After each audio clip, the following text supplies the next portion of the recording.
Halo sobat anime pus lagi yuk apoteosis, langsung aja kita gaskan. Mereview sedikit dari part sebelumnya. Setelah berhasil mengalahkan Chushi, di sini Zen pun dapat kembali bertemu dengan adiknya. Tapi sayangnya di sini Zen tidak dapat bersama-sama dengan adiknya dalam jangka waktu yang cukup lama karena Doi telah ditunggu oleh seorang master yang ingin membawa Luoyan pergi.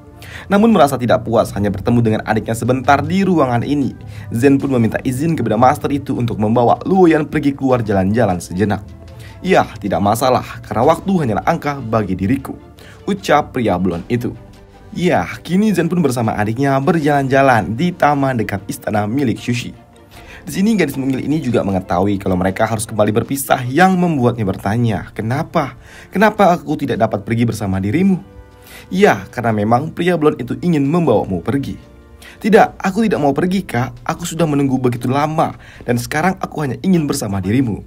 "Kenapa? Kenapa orang itu ingin membawaku pergi?" tanya gadis mungil ini. "Maaf, aku juga tidak tahu kenapa. Tapi yang jelas orang itu sangatlah kuat dan aku tidak dapat menghentikannya," jawab dari Zen. "Kuat? Apakah orang itu sungguh sangat kuat? Apakah lebih kuat daripada Chushi?" "Ya, dia lebih kuat daripada Chushi," sambut dari Zen. "Bahkan kekuatannya jauh sekali lebih kuat daripada Chushi." "Lantas kalau begitu kenapa? Kenapa kita tidak kabur aja? Selagi orang itu membiarkan kita berada di luar sini?" tanya gadis mungil ini. "Tidak, melarikan diri? Tidak, itu tidaklah mungkin. Aku tidak tahu berasal dari manakah pria blond itu. Tapi aku yakin kalau orang itu adalah orang yang sangat kuat, yang berasal dari dunia atas. Dan orang itu yang berasal dari dunia atas dapat turun ke dunia bawah, pasti akan mendapatkan banyak masalah. Tapi melihat orang itu yang tidak ditolak oleh dunia bawah, itu menandakan kalau orang itu sungguh sangat kuat. Bahkan jika kita kabur sampai ke ujung dunia sekalipun, orang itu pasti akan dapat menemukan kita," jawab dari Zen yang membuat Luoyan ini pun bersedih. Tapi melihat adiknya yang bersedih, di sini Zen pun memilih untuk menceritakan semua kejadian yang sudah lama ia alami selama 2 tahun ini, yang membuat gadis mungil ini pun sedikit antusias mendengarnya. Setelah mendengar cerita banyak dari Zen di dalam pertualangannya selama 2 tahun itu, di sini Luoyan pun meminta maaf kepada Zen. Tapi di sini Zen malah berujar, "Maaf? Tidak, seharusnya kakaklah yang meminta maaf kepada dirimu. Jika aku nanti mempunyai kekuatan yang sangat kuat, aku tidak akan kalah dengan pria blond itu. Dan jika langit menentangnya, aku akan melawan, dek.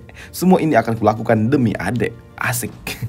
Dan setelah puas berjalan-jalan bersama adiknya, di sini Zen pun kembali ke dalam istana untuk bertemu kembali dengan pria blond itu. Di sini Zen pun menyerahkan adiknya kepada pria blond itu dan ia juga berujar, "Jika kau menyakiti adikku, aku tidak akan memaafkanmu." "Iya, santuy aja, percayalah kepadaku. Nanti kita juga akan bertemu lagi kok, santuy aja," ujar pria itu. Sedangkan untuk Aoshi, Doi juga meminta izin kepada pria blond itu untuk membuka segel 6 indera yang mengunci kekasihnya ini. Maka, oke, santuy. Dengan sekali celing, ya semuanya kelar. Tapi ketika Zen meminta satu permohonan untuk menyembuhkan Ning Yudi, di sini pria blond ini pun berujar kalau sebenarnya itu easy lah buat dirinya. Tapi itu tidak dapat ia lakukan karena aku tidak bisa ikut campur di dalam urusan takdirmu itu. Dan kau harus berusaha keras untuk mulai saat ini. Ya, di sini Zen pun paham dan kini tibalah waktunya untuk mereka berpisah. Ya, sebelum pisah, di sini Luoyan pun juga mengecup pipi dari Zen dan celing, pergilah meninggalkan Zen. Setelah beberapa hari kemudian, Zen pun pergi ke markas utama dari aliansi bisnis. Di sini Zen pun disambut oleh salah satu tetua. Pria ini pun juga berujar kalau masalah mereka dengan kerajaan jahat telah usai.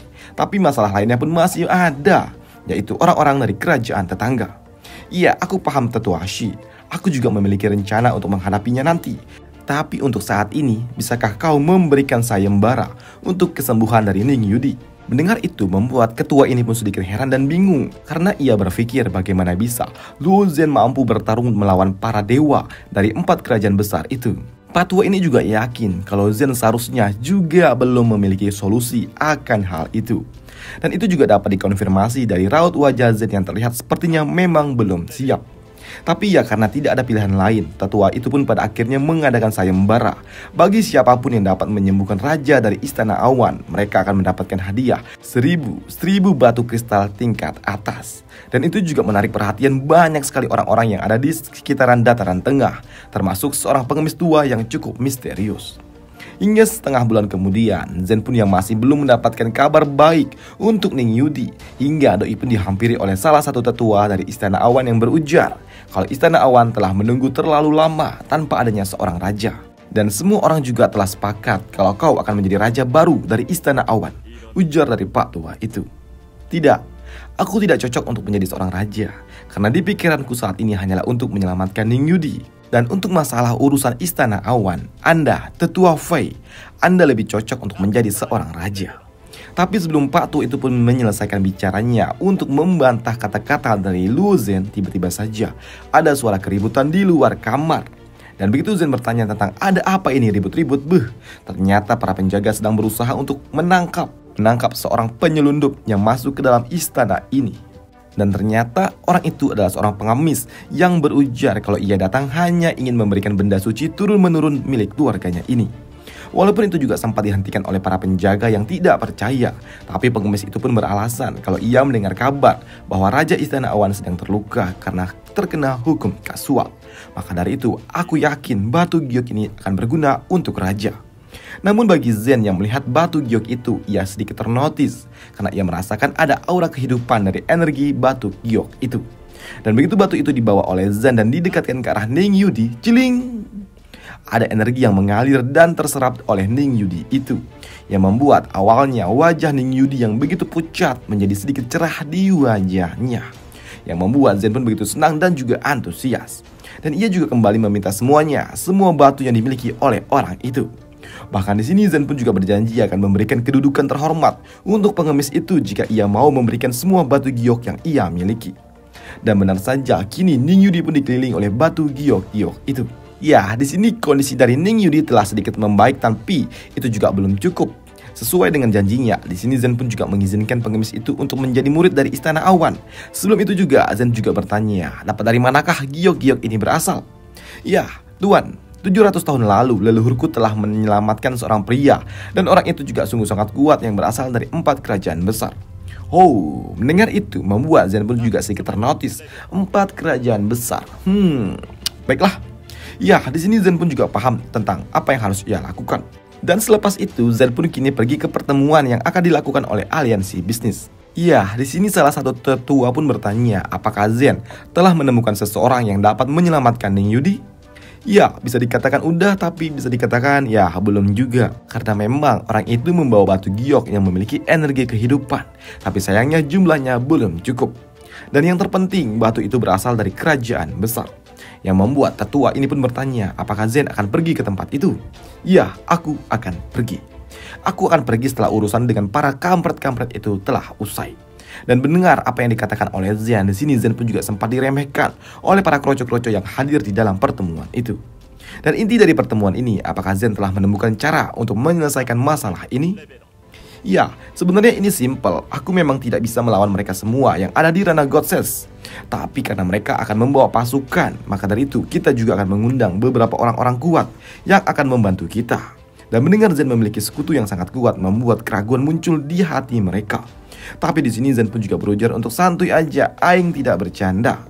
Lantas kalau Zen memiliki sekutu yang sangat kuat, kenapa saat melawan Sushi Zen tidak meminta bantuan mereka? Tanya Pak Tua ini. Ya, simple. Karena memang Sushi harus dibunuh langsung oleh tanganku ini, ujar dari Zen. Dan mendengar apa yang dikatakan oleh Zen membuat ruang rapat pun menjadi hening. Di sini salah satu tetua juga bertanya tentang bagaimana bisa Zen mendapatkan pasukan yang begitu kuat yang dapat membantu mereka melawan para dewa. Tapi di sini Zen pun juga berujar, "Santuy aja boy, santuy aja dah. Dalam 7 hari lagi, aku akan memberikan jawaban dari semua pertanyaan kalian," ujar dari Zen. Selepas dari pertemuan itu juga, Zen di sini pun memanggil Shun. Ya, di sini Shun pun paham tentang apa yang akan dilakukan oleh Zen. Di sini Shun juga meminta kepada Zen untuk segera membakar catatan yang diberikan oleh bawahannya, karena dengan begitu ia dapat berbicara dengan bawahannya itu. Dan benar saja, selepas catatan itu dibakar oleh Zen, kini Shun ia dapat berbicara dengan bawahannya. Ya, bawahannya yang ada di dataran Dewa Laut. Ya, di sini melalui patung raja ini, Shun pun meminta, para prajuritku, aku membutuhkan bantuan kalian untuk datang ke dataran tengah. Baik raja, aku dan semua prajurit akan datang, sambut ketua dari ras elf ini. Tidak, kau tidak perlu datang. Kau tunggu saja di Tanah Suci. Kali ini ras manusia juga akan ikut campur dan itu sudah cukup. Dan lebih baik kau tetap di tempatmu itu untuk berjaga-jaga. Baik, aku mengerti Raja. Dan selepas itu, kini pimpinan dari ras elf ini pun berujar, Siapa yang ingin ikut jihad bersama membantu Raja? Ujar pimpinan ras elf itu kepada bawahannya. Dan itu juga ternyata berlaku untuk ras manusia. Dan beberapa hari kemudian, kini celing, wush, mereka, ras manusia dan juga ras elf tiba di dataran tengah. Dan mereka juga langsung wush, pergi menuju tempatnya Luo Zhen. Dan melihat ada pergerakan para kultivator secara masif, membuat orang-orang yang ada di dekat tempat itu menjadi panik. Ya, Pak Tua ini pun panik. Pak Tua ini yang pernah bertemu dengan Zhen ini, ia sungguh sangat panik ketika ia melihat ke atas sana. Wah, buset dah. Ada ratusan master yang ada di tingkat limbo dan juga ada beberapa orang yang ada di ranah Godses. Gila, mau ada apa ini? Dan melihat ada seorang warga tempatan di sini, boom. Salah seorang master pun datang menghampirinya dan juga bertanya kemana ke arah menuju kota Tianqi. Dan dengan polosnya, Pak Tua ini pun juga memberitahu arah menuju kota itu. Dan sebagai ucapan terima kasih, master itu pun memberikan Pak Tua itu hadiah berupa senjata suci. Dan keesokan harinya di kota Tianqi, ting ding ding ding ding ding ding ding ding, alarm itu pun dibunyikan oleh para penjaga. Mereka pun awalnya mengira kalau ini adalah pergerakan yang dilakukan oleh pasukan dari kerajaan musuh. Dan itu juga membuat kepanikan terjadi di aliansi bisnis.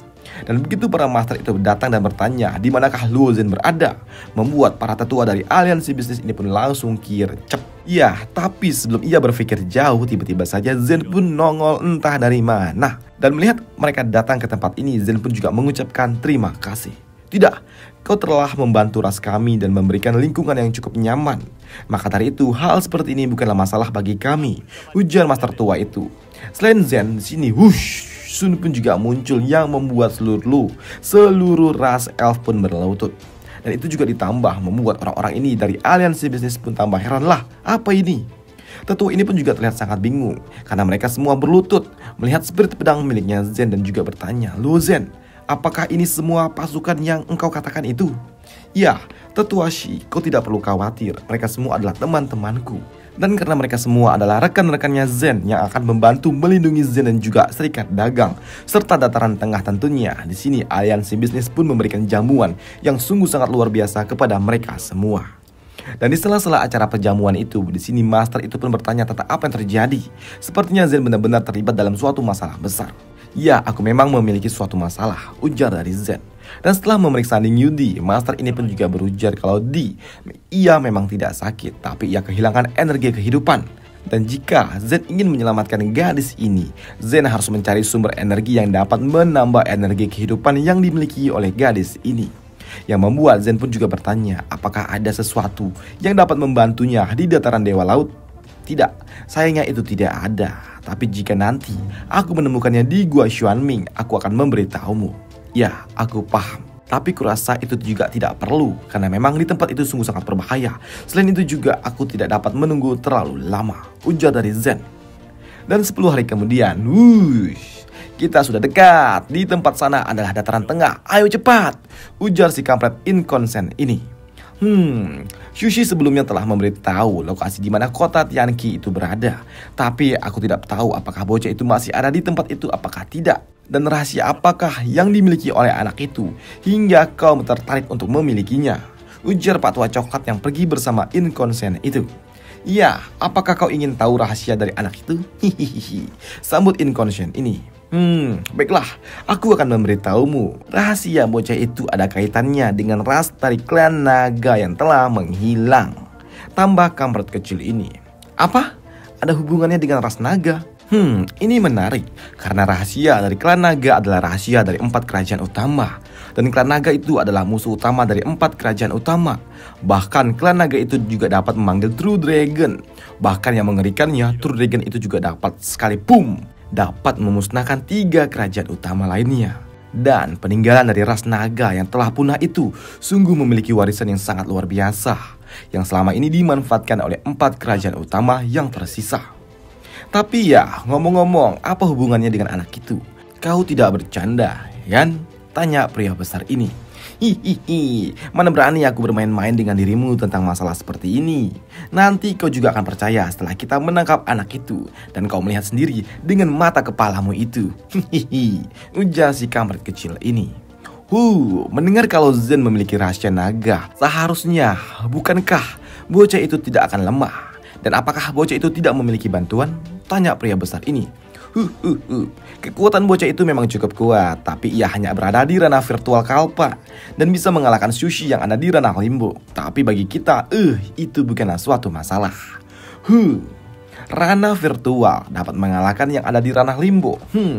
Ini cukup menarik, ucap pria besar itu. Baiklah, sekarang aku akan memulainya. Aku akan memanggilnya keluar. Semoga aja ia tidak kabur dari tempat ini. Luzen, keluarlah. Hadapi aku, jangan sondok kau. Ya, raungan si kampret itu pun memanggil Zen yang menggetarkan seisi kota. Dan tiba-tiba saja, Zen pun muncul di hadapan mereka. Kampret, akhirnya kalian juga datang, ujar dari Zen. Hei, melihat Zen muncul di hadapannya membuat si kampret ini pun berujar. Apakah kau sadar diri bahwa kau tidak akan dapat kabar dari diriku? Dan kau langsung datang untuk menyerahkan dirimu? Kau juga tidak perlu khawatir. Aku akan secepat mungkin membunuhmu dan mengambil semua rahasia besarmu itu. Dan berterima kasihlah kepadaku karena aku akan meninggalkan mayatmu di tempat ini. Hei, kau membunuhku? Tidak, itu tidak akan terjadi. Aku tidak akan mati di tanganmu karena kau tidak pantas untuk melakukan itu semua, ujar dari Zen. Oi bocah, kau benar-benar pandai bicara ya. Apakah kau yakin kami benar-benar tidak dapat membunuh dirimu? Yap, kau benar. Yang pasti aku tidak akan mati di tangan kalian, sambut dari Zen. Baiklah, cukup omong kosongnya, karena hidupmu dan juga matimu ada di tanganku. Sekarang serahkanlah semua rahasiamu itu. Lupakan saja. Aku datang ke tempat ini menemui kalian karena ada sesuatu yang ingin aku bicarakan. Aku ingin bertanya kepada kalian, apakah kalian tahu batu giok ini? Katakan kepadaku, di manakah aku bisa mendapatkan batu ini? Apakah batu giok ini berasal dari 4 kerajaan utama? Tanya dari Zen. Hei, bagaimana bisa kau memiliki giok itu? Tapi meskipun aku juga tidak tahu kau mendapatkannya dari mana, tapi di kerajaan besar batu itu sudah bukan menjadi rahasia umum. Tapi aku tetap tidak akan memberitahu kepada orang yang akan mati, ucap para kampret itu. Baiklah, aku paham. Karena kalian datang berenam, aku akan mengampuni nyawa dari kalian jika ada yang mau memberitahuku tentang batu ini.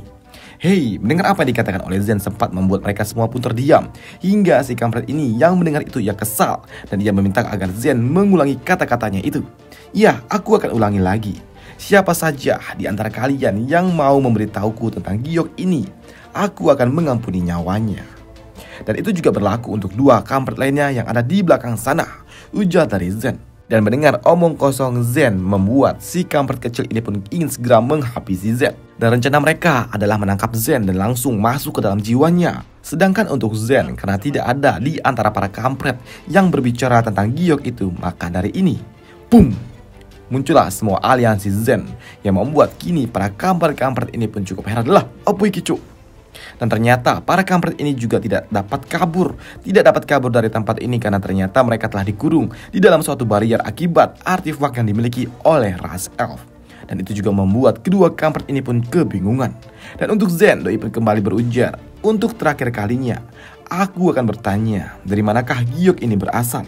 Hingga pada akhirnya ada satu orang kampret yang mengangkat tangannya ke udara dan juga berujar kalau itu adalah batu giok kehidupan yang berasal dari Kaisar Yu Huang. Dan ketika Zen juga bertanya apakah batu ini berasal dari 4 kerajaan besar? Ya, kau benar, batu itu berasal dari 4 kerajaan besar dan terletak di lautan suci Tianyu. Kaisar Yun Huang, lautan suci Tianyu. Ini cukup menarik. Sedangkan untuk inkonsen, kampret, dasar pengkhianat. Kau pikir ia akan membiarkan kita pergi setelah kau memberitahukan tentang rahasia batu itu? Iya, karena dia telah menjawabnya, aku akan mengampuni nyawamu. Jadi kalian semua, biarkan ia hidup. Mendengar itu, kini kampret-kampret lainnya pun panik. Begitu juga dengan 2 kampret songong lainnya ini. Mereka akan menangkap Zen dan juga langsung kabur. Maka dari itu di sini, si kampret itu pun melesat langsung ke arah Zen dan berniat untuk menangkap Zen dan juga akan menjadikan Zen sebagai sandera sebelum ia melarikan diri. Tapi salah satu master dari ras manusia pun langsung pasang badan. Lawanmu itu adalah aku, kampret. Bagaimana bisa kau melawan orang yang tingkat level kultivasinya jauh di bawah dirimu? Kau sungguh tidak tahu malu. Melihat ada yang pasang badan untuk melindungi Zen, maka dari itu si kampret kecil itu pun langsung plak, memasang suatu susunan formasi dan boom, melepaskan teknik yang mengurung mereka semua. Dan dengan pedenya, si kampret ini juga berujar, semua yang masuk ke dalam barrier ini, mereka akan menjadi gila dan juga mulai menyerang orang terdekat. Sedangkan untuk Patwa ini, ia berujar, "Lo Zen, perhatikanlah pertarungan antar master yang ada di ranah Godses. Ini akan memberikanmu sedikit pengalaman bertarung, karena setiap prajurit yang ada di ranah Godses dapat membuat ruang bertarungnya sendiri yang memiliki efek yang berbeda-beda. Dan untuk kasus si kampret itu, doi dapat mengganggu pikiran dari korbannya. Tapi sayangnya jika aku tidak lebih kuat daripada dirimu, itu akan sangat berbahaya. Tapi di mataku, kau terlalu lemah, kampret kecil." Maka dari itu ketika Patwa itu pun mengangkat tangannya ke udara, boom! Ruang distorsi pun dibangun oleh Patwa itu di tengah-tengah ruang yang telah dibangun oleh si kampret kecil ini. Dan itu juga sungguh mengganggu si kampret kecil ini. Dan begitu doi membuka matanya, ternyata banyak sekali bunsin milik Patwa itu. Dan untuk si kampret ini melihat banyaknya bunsin, memaksa ia harus boom, melepaskan teknik api Black Red. Tidak buruk, tapi sayangnya itu belum cukup untuk dapat melawan diriku, ujar Patwa itu yang kini doi pun mengangkat jarinya ke udara dan boom, melepaskan laser-laser ke arah si kampret itu yang berkumpul menjadi bola api raksasa. Dan begitu dua kampret ini ingin melarikan diri, sayangnya itu telah terlambat. Maka dari itu, melutup sudah para kampret-kampret itu terkena serangan langsung dari master tua ini. Tapi sayangnya dari hasil ledakan itu juga terdapat suatu cangkang besar yang tiba-tiba saja muncul di tengah-tengah ledakan besar. Dan ternyata cangkang itu milik si kampret inkonsen ini. Melihat si kampret itu masih dapat bertahan hidup dan berani-beraninya mengancam, membuat Patwa itu pun kesal. Dan itu juga dirasakan oleh semua aliansi miliknya Zen, yang membuat si kampret itu pun harus dibam rame-rame oleh aliansinya Zen. Dan selesailah alur cerita dari apoteosis kita di sini dulu, dan sampai jumpa di video selanjutnya. Di part selanjutnya Zen akan pergi menuju dataran milik 4 kerajaan besar. Next kita bahas Martial Peak.